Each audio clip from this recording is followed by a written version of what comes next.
Amis fermiers, amis fermières, bonjour, bienvenue à la ferme, bienvenue sur Cocotte TV. Aujourd'hui je vous présente un clavier qui nous provient de Rocade, vous l'aurez reconnu aux couleurs qui sont placées sur l'emballage derrière le clavier. Donc nous avons un clavier qui se prénomme le Suora et qui représente un sacré tournant pour Rocade pour deux raisons. La première, elle est esthétique, vous l'avez déjà partiellement sous les yeux, et la deuxième, c'est, on va dire, un changement de fournisseur qui représente à mon sens un sacré risque, mais je vais y revenir un peu plus en détail. Donc du côté de l'emballage, on est chez Rocade, on va retrouver donc les encarts bleus présentant les principales caractéristiques du clavier, reprises ici. Nous l'avons en version française, et pour cause, il est ISO FR. Au dos, on va retrouver les caractéristiques techniques un peu plus en détail et la présence donc de switch mécanique rappelé ici. Alors comme vous le constatez, on n'a pas de petite marque du type Cherry écrite à l'arrière, et pour cause, le risque que j'évoquais tout à l'heure, c'est le changement de fournisseur. Et bien ce clavier fait appel à des switches d'un fabricant nommé TTC, mais je vais y revenir. Alors du côté du bundle, c'est assez simple, on a le guide de démarrage rapide et les clauses de garantie, et c'est à peu près tout. Le clavier, le voici, le voilà, vous l'avez sous les yeux. Donc, comme vous le constatez, d'un point de vue esthétique, on prend un sacré tournant par rapport au Rios MK. On a vraiment quelque chose de très épuré, très classique, hein, avec des touches en suspension, clavier minimaliste, c'est assez plaisant. D'autant que cela s'accompagne d'un traitement des revêtements et des matières complètement différents, puisque nous avons une plaque d'alu placée sous les touches, alu anodisé, donc du plus bel effet, et cela s'accompagne de la disparition du plastique aspect granuleux que nous avions de manière générale sur les claviers Rocade, pour un plastique aspect laqué qui est assez sympa, et le plastique aspect granuleux est réservé à la plaque châssis en dessous, comme finalement la concurrence, et c'est pas pour déplaire. Donc le clavier, vous l'avez sous les yeux, assez léger pour un mécanique, il faudra le reconnaître. Une plaque d'alu, donc du côté du marquage, rien d'exceptionnel, on a quelque chose d'assez simple, hein, ce qu'on trouvait sur le Rios, ni plus ni moins. Petit liseré quand même sur la touche, sur la barre espace, une touche au logo de Rocade, et c'est à peu près tout. Ici, on va retrouver un logo Rocade sur l'alu, les touches de macro précisées ici. Alors je vais y revenir parce que c'est un petit peu le bémol du clavier, c'est-à-dire que c'est un peu limitatif, mais je vais y revenir. Alors, du côté des touches de fonction, sur F5, on va trouver poste de travail, sur F6, le navigateur, F7, le client de messagerie, F8, la calculatrice, touche multimédia ici, morceau précédent, pause, stop, pardon, lecture pause, et le F12, morceau suivant. Rocade a replacé 3 boutons au-dessus du pavé numérique pour la gestion du volume, coupure, moins, plus, et le game mode à l'extrême droite. La gestion du rétroéclairage se gérera ici.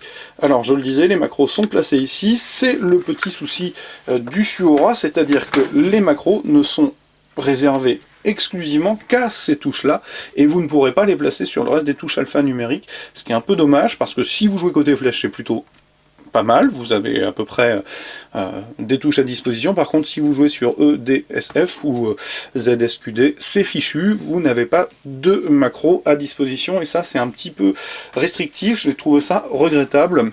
Donc voilà, petit défaut. Le deuxième bémol provient des switches, alors je vais vous les montrer. Alors évidemment ce sera traditionnellement pas remis dans le bon sens comme d'habitude, hein. C'est toujours un peu mon défaut, je regarde pas trop. Donc on a des switches marrons qui nous préviennent de TTC, c'est écrit dessus, hein, sur chaque switch. Donc les marrons fonctionnent exactement comme les marrons de Cherry, ni plus ni moins, si ce n'est que la partie clic sensible est peut-être un peu plus prononcée que sur les Cherry, donc au moment de la descente c'est un petit peu plus rugueux. Par contre au niveau de la force d'activation on est sur 45 cN, donc c'est exactement pareil. D'ailleurs TCC ne s'est pas franchement pris la tête, hein. S'ils avancent à avoir une certaine légitimité du côté des switches de souris, ils sont assez récents sur les switches mécaniques de clavier, et donc ils ont exactement repris les caractéristiques, ni plus ni moins, de Cherry. Donc les marrons sont les marrons, ils ont aussi une couleur jaune je crois qui correspond au noir de tête, et ils ont aussi des rouges qui correspondent ni plus ni moins au rouge. Donc voilà, reste à voir. Au niveau de la frappe, on a quelque chose d'assez sympathique, hein, il n'y a pas de souci, ça fonctionne bien. La grande question finalement, c'est la tenue dans le temps. Est-ce que ces Switch seront aussi solides que les Switch Cherry? Ça reste à voir. Ce qui est sûr, c'est qu'au niveau du bruit,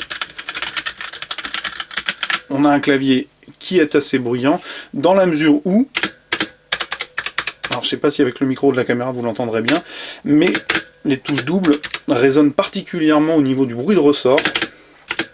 Je pense que ça vient de la plaque châssis qui fait office de caisse de résonance, donc il est assez doing sur la longueur, on l'entend assez bien, vraiment bien, donc bon. Voilà, maintenant il fait pas pire ni moins bien que la concurrence, hein. De manière générale, les claviers mécaniques sont assez bruyants, mais lui se place peut-être un petit peu dans la partie haute du panier. Donc on a un clavier assez sympathique, qui propose un NK rollover complet, un anti-ghosting, qui a donc des macros réservés à cet emplacement. Que dire de plus? Qu'il est vendu 99 €, ce qui le place finalement en entrée de gamme chez Roccat. Alors évidemment, au regard du clavier, ça paraît un petit peu cher. Maintenant, au niveau de l'esthétique, moi je le trouve très plaisant. Au niveau de la frappe, j'ai pas eu de difficulté. Comme souvent chez Roccat, vous allez trouver des promotions, ou en tout cas des baisses de prix assez rapides, donc on devrait pouvoir le trouver. Ce qui est sûr, c'est qu'à 99 € avec des Switch dont la provenance reste, comment je dirais... ne pose pas forcément problème, mais dont la provenance pourrait ne pas inspirer une totale confiance. 99 € c'est peut-être un petit peu beaucoup. Maintenant, a priori, il fonctionne bien. Pour ce qui est du jeu, dommage pour ceux qui jouent partie gauche du clavier, les macros seront vraiment que de ce côté-là. Du côté de Swarm, on a un support logiciel assez simple, puisque du coup le clavier est techniquement limité, hein, épuration et minimalisme oblige. Au niveau du rétroéclairage, je vous en ai pas parlé, donc je vais vous le présenter rapidement. Je vais pas aller bien loin, puisque globalement on a un mode allumé en permanence avec plusieurs niveaux d'intensité différents, et le mode breathing que je suis en train de vous me présenter là. Alors ce qui est sympa, c'est qu'avec l'absence de bord remontant, on a un halo sous les touches, et ça je trouve que c'est assez réussi, c'est plutôt plaisant. Donc bon, voilà, un clavier qui demandera certainement à faire encore un petit peu ses preuves, mais qui témoigne de la volonté de bien faire de Roccat, parce que je trouve que, je le répète, d'un point de vue esthétique, il est plaisant et ça change clairement des Rios. Donc 99 € pour le Suora sur Cocotte TV. Comme d'habitude, je vais vous inviter à venir lire le test écrit qui paraîtra très prochainement sur cocotteland.com, et je vais vous souhaiter, comme d'habitude, une excellente journée, et je vous dis au revoir et à très bientôt.